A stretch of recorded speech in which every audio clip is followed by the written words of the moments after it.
Stay away from Tauerpin Road. Part 2. By random appellation 468.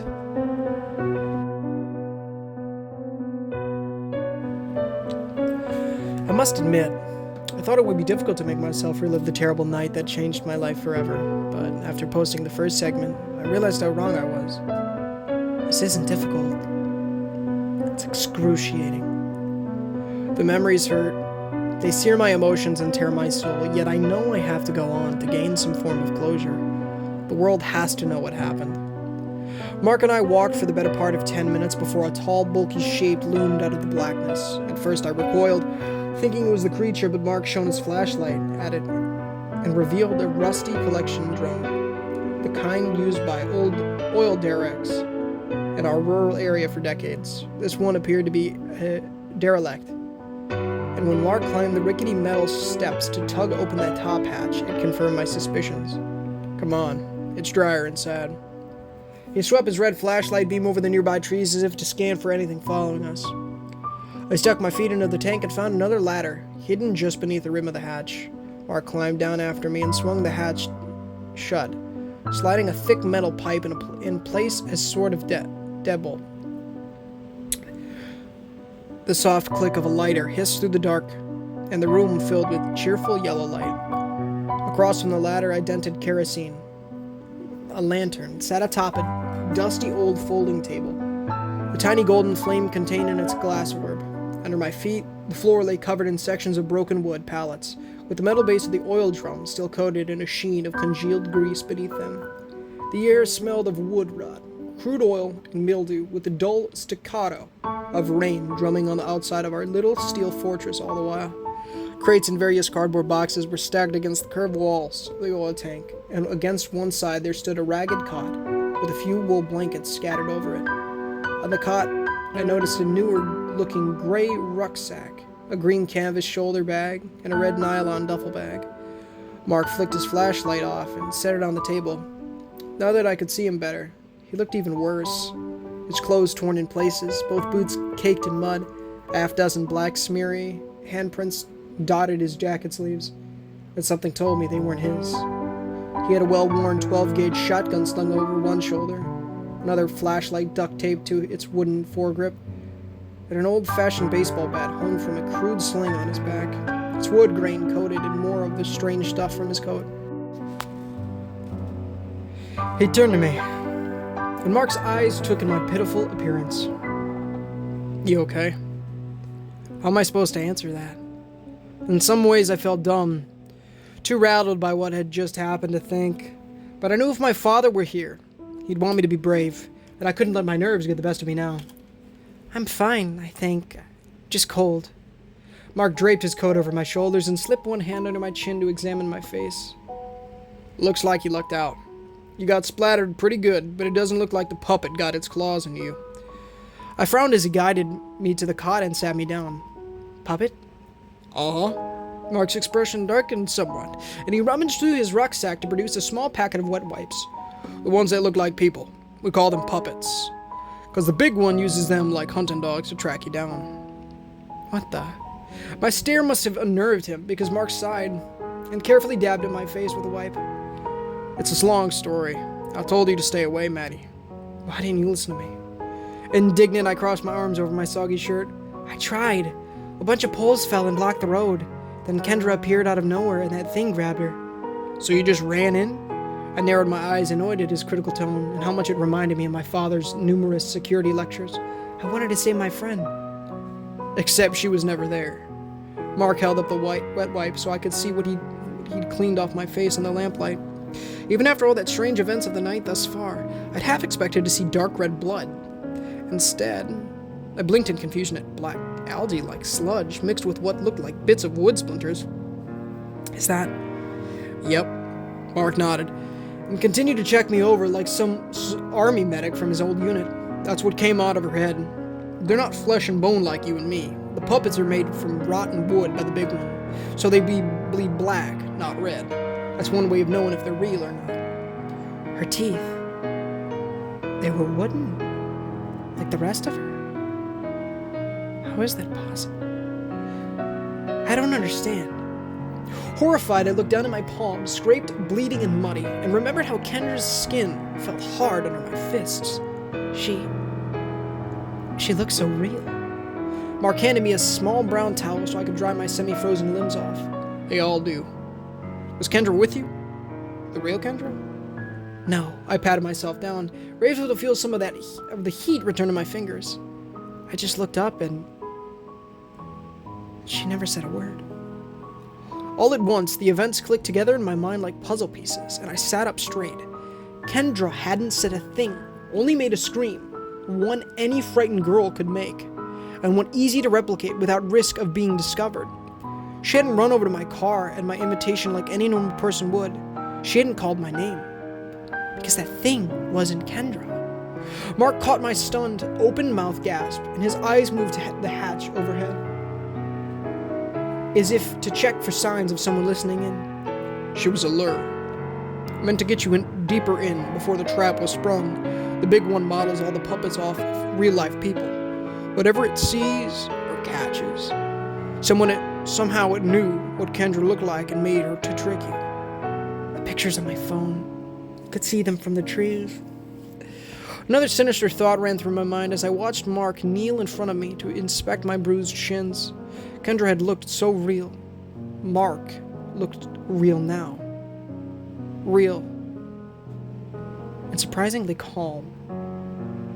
So, what are you doing in here? I tried to avoid looking at him, afraid of what I might see. My job. Mark nudged the shotgun over his shoulder with one elbow, still focused on checking me for wounds. Hunting the big one. I found another entrance near Bethesda Ridge and dropped my gear off here before going out to scout for a good ambush point.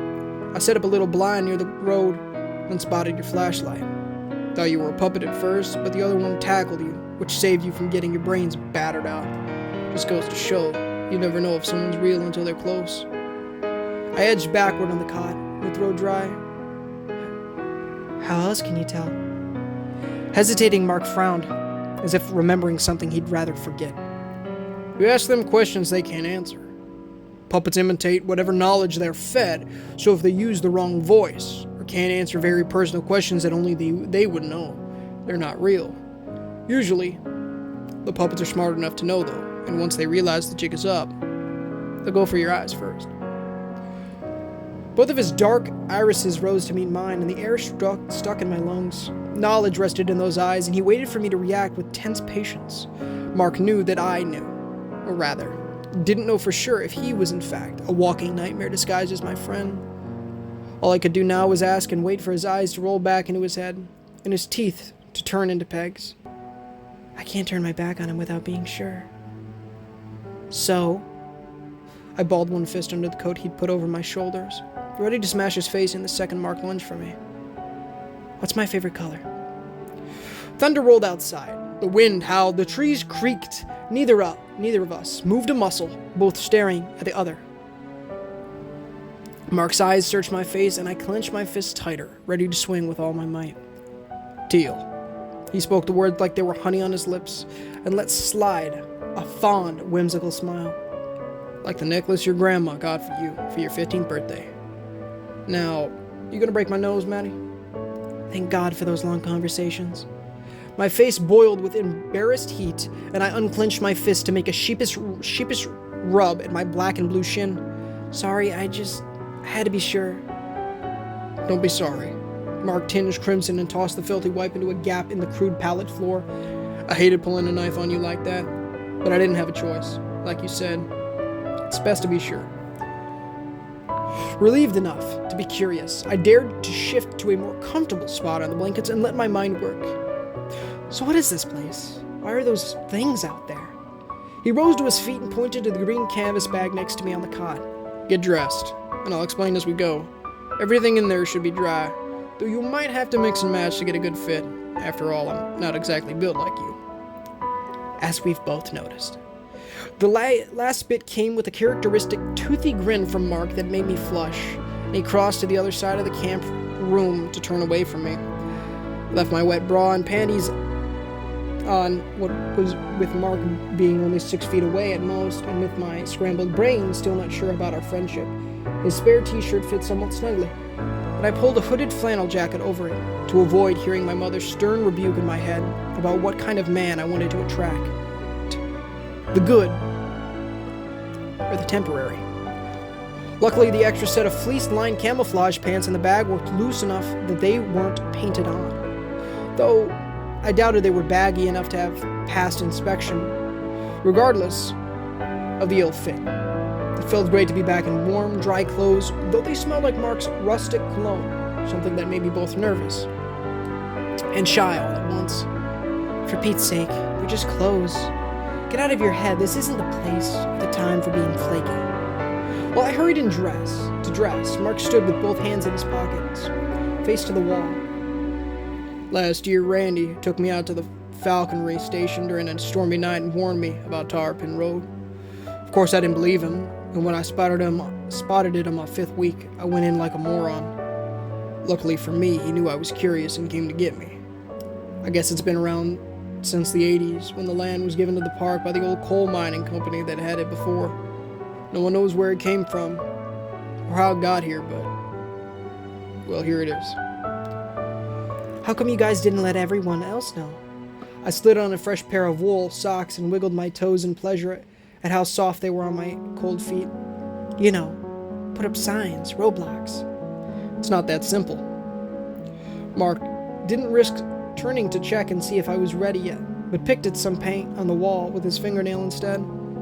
I'd forgotten what a gentleman he could be, and it both made me smile and wince at the same time. It's not a regular road, Maddie. Not one you can just find whenever you want to. It's... How did Randy put it? It's like a door between our reality and somewhere else. A waypoint, I think he called it. Somehow, certain powerful storms can activate it and open the road. Anyone or anything that goes in gets lost in the labyrinth and usually ends up as lunch for one of the critters in here. From what he told me, the big one gets a lot of the people. I shivered and remember how the huge gray figure lurched through the trees with its whale call roars. What are they? Mark stayed quiet for a moment and he scraped the makeshift wooden floor with the toe of his boot. No one knows. Randy thinks they're aliens, but I don't buy it. There are all kinds of things left behind in here. Cars, trucks, clothes, gear. All without any trace of their owners. I think the big one changed them. Made them into puppets to use like bait to catch more people. But there's more things in here than just them. I've seen deer without skin or on their skulls, bears with armor plates made of bone, and flowers that can shoot poisonous needles. All of them will rip you to shreds in 10 seconds flat, and if you don't make it out by morning, you'll end up just like them. That's what happened to the guy who built this dump. How do you know? I swallowed hard and finished lacing up one grimy tennis shoe. At that, Mark finally did a glance back my way and turned red as a tomato to see me fully clothed. Our eyes locked and a shudder ran down my back. Not cold, but warm, tingly, and pleasant. He does have really nice eyes. Kind of like chocolate. Jeez, Madison, would you stop? Terrified of the war within myself, I dropped my gaze back to my shoes and made a show of tying the other one. Mark jerked his head toward a lone, empty chair near the rickety table. Randy found what was left of him propped up right there, with a gun in his hand and a bullet in his head. His upper half was still human, but from the waist down, well, let's just say he was probably in enough pain that he didn't feel the shot. I figured he wanted to go out on his own terms. Yuck. Determined to distract myself, I threw the chair a glance. Grateful Mark had sat me down on the cot instead. So, I take it we can't just sit here and wait for the storm to pass. Mark's grin of approval made him look more like my goofy friend, and less like a weary old man in a young man's body. Spot on. This place usually opens up at night, and by sunup it's gone again. You can't just follow the road back out. It doesn't work that way. We have to find the exit before the sun rises without getting caught and killed. That's the easy part. What's the hard part? I stood and craned my head back to try it and comb the twigs out of my tangled auburn tresses. Mark's face drained of color, and he fiddled with the black rubber wristwatch on his arm, as if deep in thought. Let me worry about it, alright? You just focus on keeping your eyes peeled for anything that isn't one of us out there. He avoided my eyes this time, and something about it made me feel sick to my stomach. Mark had done that before at the parking lot. Kept the whole truth from me to protect me from a nightmare. Nightmare I couldn't even begin to imagine. I resented being treated like some porcelain doll that couldn't handle reality, but at the same time, part of me was too afraid to ask for it. My entire world had turned upside down in less than an hour, and all I wanted was to go home. If that meant Mark never told me the full story of this awful place, maybe that wouldn't be such a bad trade. I'm definitely never staying after dark ever again. Here. Sorting various items between the gray rucksack and the green canvas bag, Mark handed me a headlamp with a bit of red plastic cellophane taped over the lenses and a small flashlight without it. The white light is in case we get attacked for shooting. The red lights we use to see when we're trying to be stealthy. Emphasis on the word trying. Won't they see it? I had the headlamp with doubt. He thumbed another green plastic shotgun shell into the receiver of his 12 gauge. Not as easily. Red light's harder to see in the dark, and even these things aren't that good. My fingers caught in a stubborn clump of hair, and I bit back an outburst at my own clumsiness. Let me try. Mark set his gun down, and from the depths of his ruck, he produced a pink polymer hairbrush. Stunned, I opened my mouth to protest, but he stepped behind me, threaded his fingers into my hair, and started to untangle each ratty knot with unexpected patience.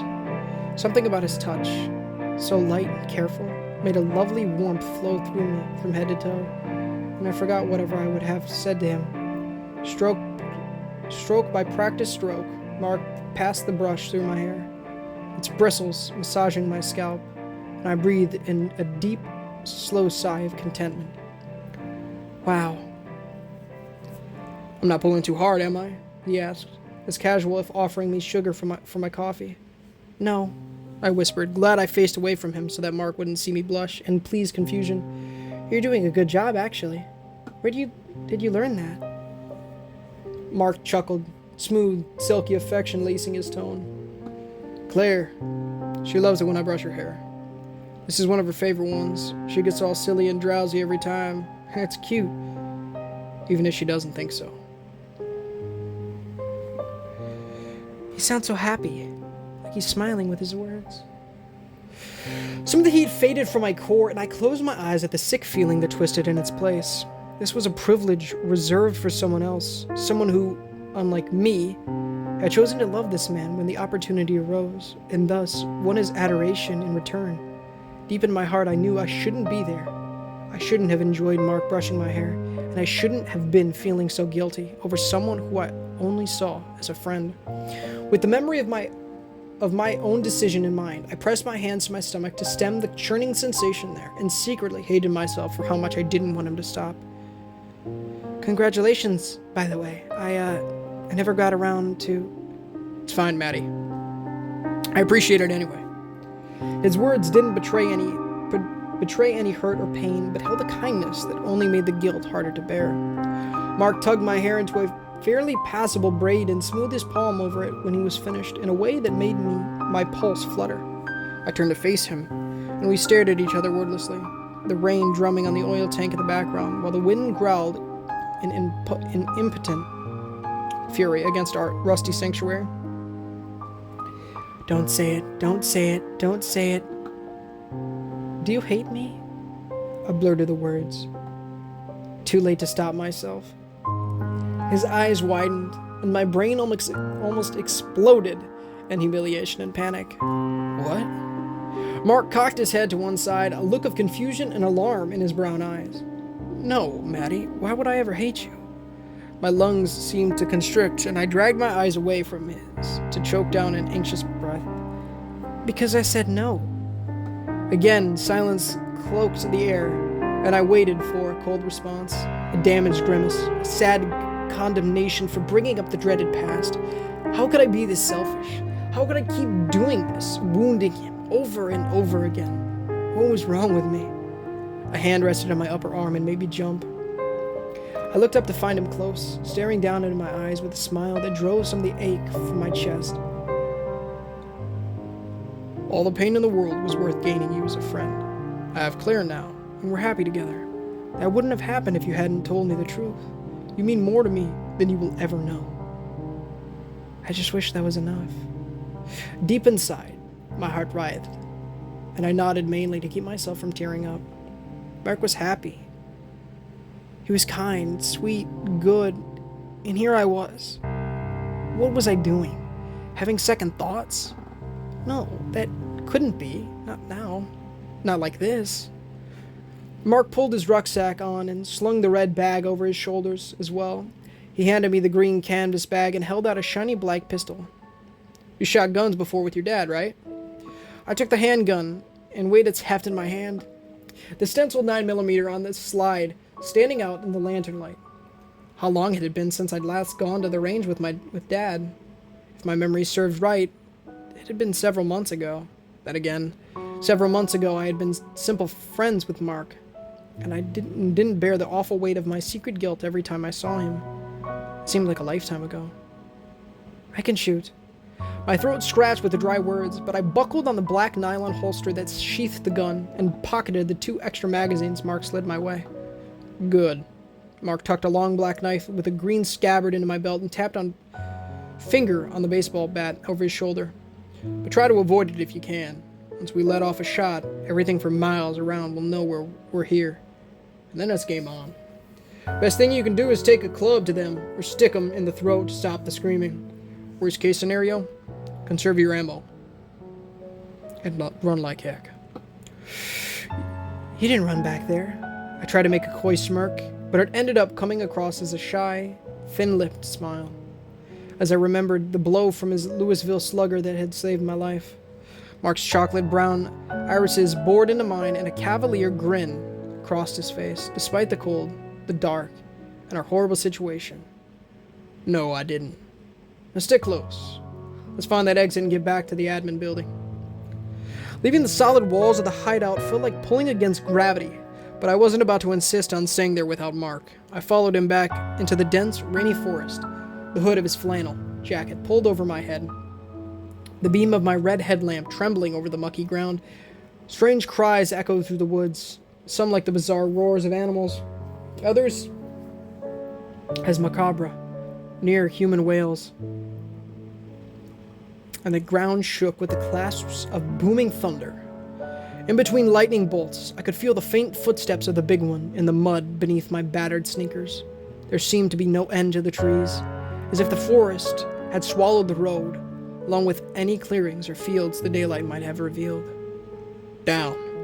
Mark stopped abruptly, and I almost ran face first into his rucksack.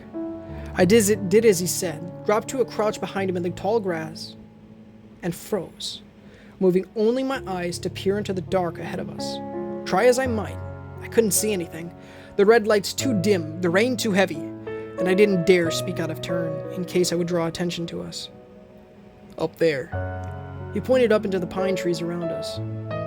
See him? My blood turned to ice the instant I tilted my head back. Oh man. They dangled from every branch and swayed limp in the wind like dozens of hanged convicts on the end of the executioner's noose. There were men and women, old people and children, all suspended by thick gray vines that led from the backs of their heads and up into the treetops. Their hazy white eyes were open, but stared with a blank, empty gaze that made them seem more like life-size marionettes than humans, and their clothes hung in waterlogged rags around them. Are those... Mark stroked the safety on his 12-gauge with caution and leaned close enough to whisper into my ear. Puppets. All the ones the big one made to lure other people in before us. I think it stores them here to recharge or something. See the vines? They're like power cords, made of plant stuff. Squinting, I could just make out the slight movements of the gray viney cords. How they pulsated like oversized rotted placentas and pumped God knows what into the backs of the puppets' skulls. It made my stomach wriggle, but I couldn't gag for the tension lodged in my mind. Come on. Mark picked at my sleeve and crept forward with slow, wary steps. Just stay low, and they won't even notice we're here. What? I wanted to tell Mark that was the worst idea I'd ever heard of, but he was already 5 yards ahead of me, and the thought of losing him in the dark was infinitely more terrifying than that cursed forest. Besides, he knew this ground better than I did, and at this rate, if he said to gargle peanut butter while doing a handstand, I'd do it. With my cold fingers glued to the pistol he'd given me, I padded after Mark into the horrid cathedral of bodies, while the wind screamed through the pines. Every leaf that crumbled under my shoe, every stick that snapped, seemed to echo like a cannon in my anxious ears. Puppets hung at various heights, some 3 stories up, and some so close I had to duck to crawl under their dirt-encrusted feet. I fought the urge to whirl around to be sure their eyes weren't trained on me, and matched every step Mark took with meticulous parity. The smell of rot was overwhelming, and I never wanted to vomit more than right then. Yet part of me wondered what it would be like to be caught up by those greasy gray vines, to feel the ends burrow into the back of my head, crack open my skull, and plunge deep into the folds of my brain. Would I be alive the entire time?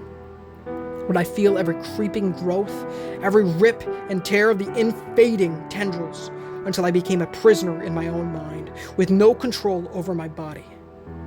Or would I cease to be me the instant they snapped into my cerebrum, thrown into black oblivion, never to see the light of day again? Crunch. One massive gray leg plummeted through the canopy, and I dove out of the way. Bits of broken branches and wet conifer, needles tumbling around me. Mark and I backed into the damp trunk of a nearby tree and stared up at the enormous form in mute horror. The big one strode up to the suspended puppets with indifference to what lay around its bare feet, almost as if it hadn't spotted us. It didn't have toes like a human, but weird, gnarled twists like root ends that poked out of its foot in every direction.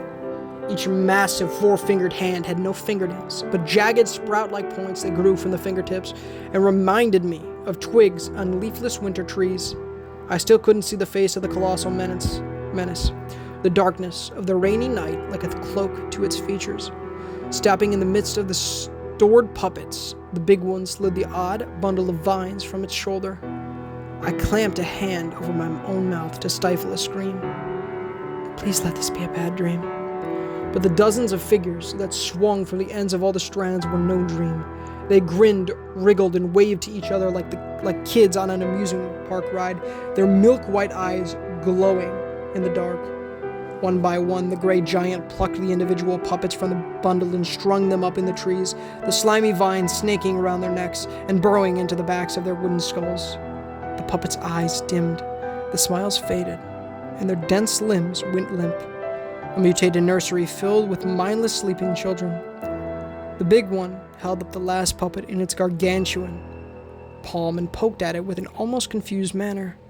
From the ground, I could see the familiar shock of brown hair, along with the puppet's half-mutilated wooden head. Low baleen, kuss rumbled from the big one, and for some reason, they reminded me of a sad murmur, as if the monstrosity couldn't understand why such a thing had been done to its creation. Mark's tap on my shoulder sent a river of panic through me before I realized it was him, and he pointed onward into the thick undergrowth. Let's go. Well, it's changing out of towns. Above, the big one let out a mournful bellow and cupped the ruined puppet to its chest with both massive hands. I ducked after Mark, and we scrambled into the maze of briars like rabbits fleeing the wolf, the thunder loud enough to hopefully mask our escape. Fresh rain met my face the instant we stepped out on the road, and Mark clicked his red light back on breathing a sigh of relief. Like taking a stroll in the park? He grinned back, and despite my riveting fear, another smile stretched across my face as well. Maybe a park for the insane. Did you see the way it acted about the Kendra one? Almost like it was upset. Mark took on a hateful glare, one he directed at the moisture-clogged forest behind us. It's not used to losing one of its precious pets. That thing's probably killed more good men than we know. The sooner it runs out of freaks to chase us with, the better. I couldn't agree more. We spent the next 15 minutes jogging down the side of the road, our eyes peeled for signs of movement. The rain seemed to have a will of its own and doused us without mercy, while the wind worked to freeze whatever got wet. My teeth chattered, and Mark's shoulders hunched and a repeated shiver that told me he too neared a hypothermic state. This couldn't go on much longer, yet the horrid road showed no sign of ending. Stretched on and on into the dark without bend or turn. On my left, something tall and square rose out of the curtains of falling raindrops. My heart skipped a beat, and I pulled on the back of Mark's rucksack. Look, you see that, right? Is that a building? He swayed to a stop, a harsh round of shakes racking his body, but I caught the renewed gleam in Mark's eyes. Oh, thank God. I was afraid we were gonna find it. Wait. I wanted to smile with hope, but my face moved like old rubber in the frigid rain. Is that our way out? Mark opened his mouth to speak, but as he turned my way, his already pale cheeks turned sheet white. A hushed croak from behind me made my blood turn to ice. I spun on my heel in time to see a dark form lunge from the shadows. Its peg-toothed mouth gaped wide. A loud shriek pierced the air from her fetid lungs. How long the puppet had been trailing us for, I didn't know, but she closed the distance so fast that my hand didn't even have time to reach for my pistol. Bang! Mark's shotgun roared with concussive force, and the puppet went flying into the waterlogged drainage ditch, her legs and arms kicking in the throes of death. Like ripples on a lake, the echo of the gunshot rattled in the trees, followed by an unnerving calm. My ears rang, but not enough to disguise every other sound falling silent. Mark and I shared a dread-filled grimace, and the entire world held its breath, like we'd broken some sacred, unspoken rule. Maybe the lightning covered it. On cue, the entire forest we'd left behind lit up with a chorus of blood-curdling screams, and even from far away, I could make out the crash of bodies falling through the branches to the soggy forest floor, only to throw themselves through the underbrush at breakneck speed. I'd been wrong before. I realized, the tidal wave of screeches sinking through me with cold despair. There weren't dozens of them suspended in the tree. There were hundreds. Run! Mark hauled me by the canvas strapped to my shoulder bag, but he didn't have time to insist. I ran headlong after him. Up the bank on the other side of the road, our shoes slipping on the wet grass. Demented screams came from every direction. The thrash of puppets permeated the woods, and their feet rang on the gravel road in haphazard drum beats. They were everywhere, running out of the forest, crawling through ditches, dropping from branches, all to home in under bobbing red lights with wide maniacal grins. My sides ached, the green canvas bag bounced off the small of my back with every step, and rain stung my eyes. Both lungs felt ready to pop, and my legs grew heavier by the second. The fatigue from standing in a hot kitchen all day came back with a vengeance, and I realized I hadn't eaten or drank anything since lunch. My energy reserves depleted. They're going to catch us. They're going to catch us. We can't run forever. Oh, Dad, Mom, I'm sorry. Lightning cracked through the sky, and I almost tumbled down the opposite side of the bank. Chest-high grass rushing up to meet me. Mark caught the hood of my coat and yanked me to my feet, his shout almost drowned out by the furious booms of the storm overhead. Stick with me, come on.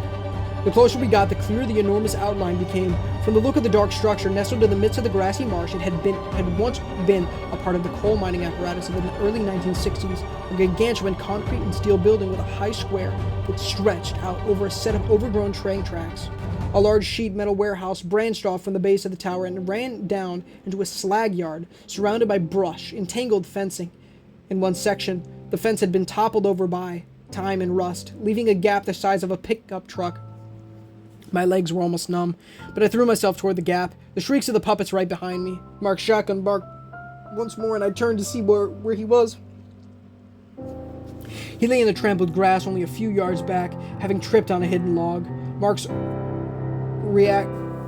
reacted in time to roll over and bring his shotgun to bear on the closest puppet, taking his head off with a blast, but more bore down on him from every direction. In seconds, he'd be swamped. I stopped, my muscles twitching in protest, and the world slowed to a crawl. Mark was my friend. He'd saved my life. He'd asked me to dinner once, told me I was beautiful once, and forgave me when I couldn't do the same. Yet, in that awful moment, a thought crossed my mind. What if I didn't go back for him? Would the dread go away?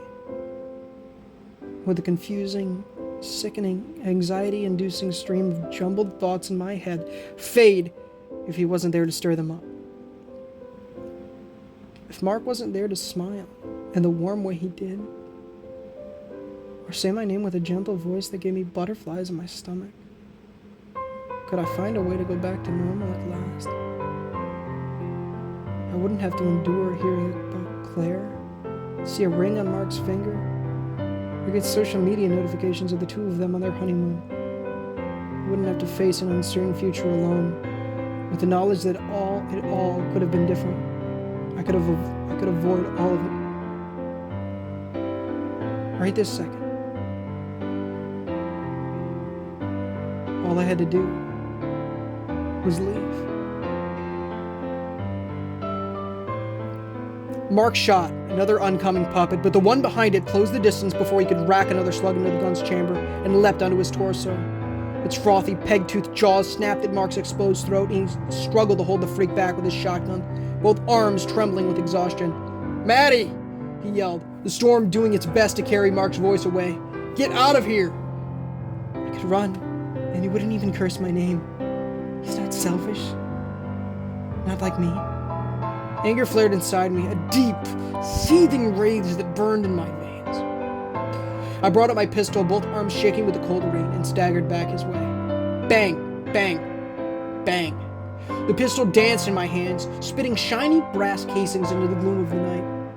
Another puppet tumbled to the ground, and it gave me enough room to reach the one astride Mark's chest. "Get off!" I drew the knife from my belt and brought it down as hard as I could into the back of the puppet's head.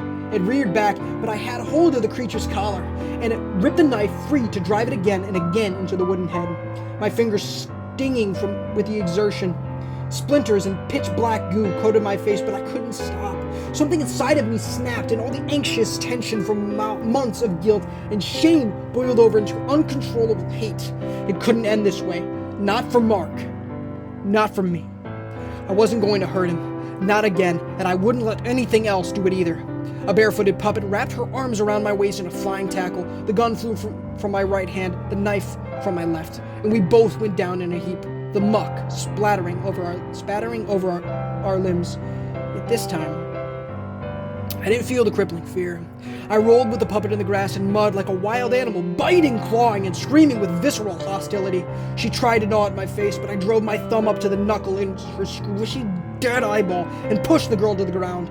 Mark's shotgun roared back to life, and when the gun ran dry, he swung it like a baton, shoving the buttstock into the oncoming noises of our white-eyed pursuers with rapid succession.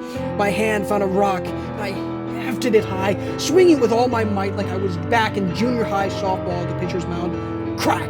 Again I brought it down, burying the chunk of limestone into the limp puppet's head, screaming sheerly with every blow. My voice cracked, my lungs raw from the damp air, and my pulse roared in my ear to reach a bloodthirsty crescendo. An arm wound around me from behind, and I tore at the thick coat sleeve with my chipped fingernails, head awash with adrenaline. "Let go, you scummy!"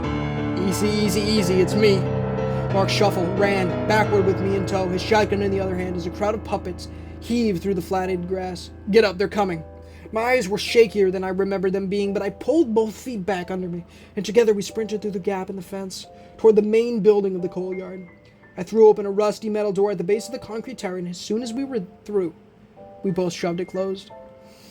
Snatching a piece of rusted angle iron from a cobweb-filled corner, Mark jammed it through the narrow door handles. He stepped back just as a chorus of bangs erupted on the other side, fists, arms, feet, and heads ramming the sheet steel in a cacophony of sound. "It's not going to hold." I paced in a frantic search of the dimly lit interior for something else to use as a barricade. "Mark, where are we going?" "There." He headed for a concrete alcove in the wall, where a set of recessed, dusty steps wound upward. "Head to the top. We're almost through." With our feet pounding on the cement, Mark and I raced ever higher in the abandoned stairwell. As small broken windows gushed wind and rain onto us at irregular intervals, the corroded doors buckled and dozens of puppets swarmed into the tower, some on all fours with glowing eyes and heckish groans. Everything flashed by in the frame of my dim red headlamp, like a nightmare of blood red and dirt black all rode together. My calves throbbed, and the bag on my back weighed a pound more at each step. Lightning lit up the world outside, and my eyes caught a large, slender figure in the glow of the storm. "Look out!" The words barely left my mouth, and the floor beneath my shoes shook like an earthquake had struck. Caught by my surprise, Mark tripped, and the massive gray hand plunged through the wall from outside to slam down where he had been a second ago. The creature roared, its eerie wail like call piercing my eardrums to rip through my skull. Like a child groping for a toy in the dark, the big one prodded the stairwell with clumsy fingers. Each shove of the gigantic hand only widened the hole in the wall and knocked more concrete loose from the dilapidated structure. Large cracks ran over the walls, across the ceiling and down the floor, and the building shifted on its foundation with a sickening crunch. It's going to knock the whole place, the whole thing down on top of us. Unarmed and panicking, I dove into the shadows, bits of concrete raining down around me.